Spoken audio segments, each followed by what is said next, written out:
Today I'm with Kim. Kim, I last time I saw you was October of 2021, so it's been over a year. I asked you if you remembered when we talked, and you said 6 months, right? So Yeah. does that happen often where you kind of lose track of time? Yeah, all the time. Like, it's just, not be able to have the time on your phone or any type of connection. Look at the time. It happens often.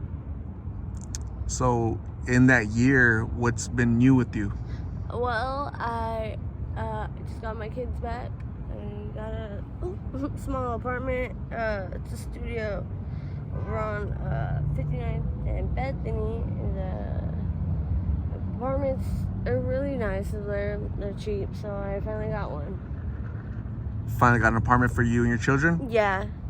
Okay, how's that going? Being back with your kids, having them. Man, it's mind blowing. My kids are now 6 years old, and my daughter calls me old now. And I'm like, oh my god, I'm not old. I'm only 20. How old are you right now? I'm 20 years old. You're 20 years old. Yeah. Okay, and so now that you have an apartment, you have your kids back in your custody. Are you working? Are you going to school? What's happening? I'm not working. I do work or do day labor over at Glendale Works. It's a homeless work company. They don't check your background, which is great. Then they also don't ask for ID, social, birth certificate, or even just like any type of proof of your name or anything. And it's $12 a day. They give you 3 meals, and you get paid in cash, $60 a day, and $12 an hour actually. And you just pick up trash at parks. Okay. Yeah. And how's that going? You gonna stay there for a while, or? Yeah, I'm just trying to slowly move up the world, I guess. I'm definitely gonna be looking for real jobs because $60 a day is good, but it's not where I need to be, especially because I have my kids in my custody, and I just don't want to be in a studio for too long. And I got a girl and a boy, so definitely need their own rooms and their own privacy and their own space. Absolutely. And last time I talked to you a year ago, October of 2021, you were battling addiction to blues. How's that going? Still battling. It's a battle every day. Definitely. But I did seek treatment, and I got a lot of help and a lot of my self-esteem back. And it just gave me the courage to just take that extra step forward to continue fighting for my kids, which it's a blessing to have them back. But it's still a battle every day. So while you're battling addiction, are you able to care for your kids? Most definitely, my kids are always the first priority. I can wake up in the morning hurt, but as long as I have my kids, I feel like it doesn't hurt as bad. It's just something that I'm still battling. It's in the background of my life, and my kids are in the front seat of my life. They definitely don't go without. Definitely do not go without. And anybody that says, oh, you can't be a drug addict or battling that and having your kids, you can't do that. Well, I'm definitely gonna say some people can and some people can, and I definitely feel like I'm the person and in the right position and predicament that I can. And just every day having my kids happy, smiling, going to school, getting older, and me growing with them, it gets easier every day.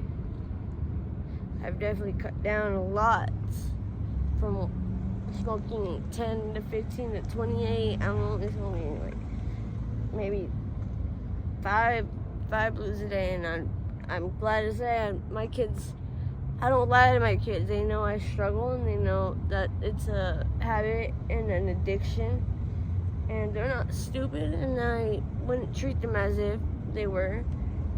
And I just don't bring that around my kids. It doesn't come in my home, and it doesn't ever come around them, and it's not ever in their face. It can be out in the public around them, but it's not ever in their face in my home. So you're Just very careful to separate both worlds. Yes, very careful, very. I feel like it's not okay. And I'm not gonna say that it's acceptable because I would be lying to myself and anybody else that would be, and I would be definitely putting my kids down and in a bad predicament if it was.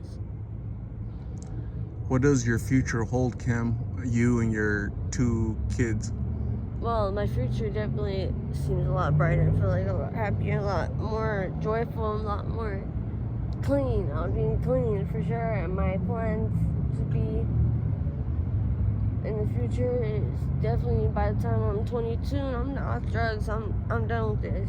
I'm getting old. My kids are getting old. They're gonna be 7 years old next year, and I'm just not ready to roll the dice on losing them no more. How old were you when you had your first child? I have twins, so that's my boy, my girl and my boy. I was 14, almost 15. You were very young, right? Yes. It wasn't my choice to have them. I got raped and ended up with my kids. And everybody's like, oh my God, why did you just not have them? Why did you just give them up permanently? And I was like, because I know I can do it. And I know I'm going to do it. Was the perpetrator ever held accountable for that? Yes, he is currently serving life in prison for it. And I'm glad. People like that should never be out here, and they shouldn't even breathe the same air as another child. Do you think that traumatic experience led to your current battle with addiction? It definitely did. I was around him, and he did the same things, with the same drugs, but it's not the reason. It's just a reason, and it's not an excuse either, because I know I could have led into a different path, but it's the path I chose. If you hadn't chose this path, what would you be doing now? What path would you be on? Man, I would still be in college. I would have definitely probably a house right now. I would be working my ass off. I wouldn't have to work for this lifestyle. I would have to work for my kids. Not that I don't already, but it would just all be for my kids. It would be to give them everything I didn't have, and for them to experience something I had to experience. You seem very optimistic, so I'll give you a lot of credit. You seem very optimistic for your future and the future of your children. Yeah. Obviously, you're currently still in depths of addiction, but you're fighting every day. Every day. And that hope for a better future, not only for yourself but for your children, is probably what's helping you. Yes. It's a reminder, right, to keep fighting and not give up. It's not even a reminder. It's everyday to-do list. It's an everyday to-do list. It's my kids. I put not just one foot forward, but both my feet. And just to have them have the blessings that I didn't have. And for them to not go down this path, even if this is what they choose, I can tell them that it's not worth it. It kills every single part of you.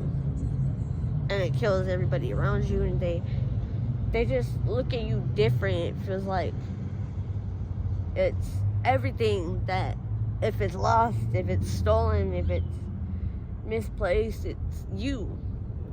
It's you who did it.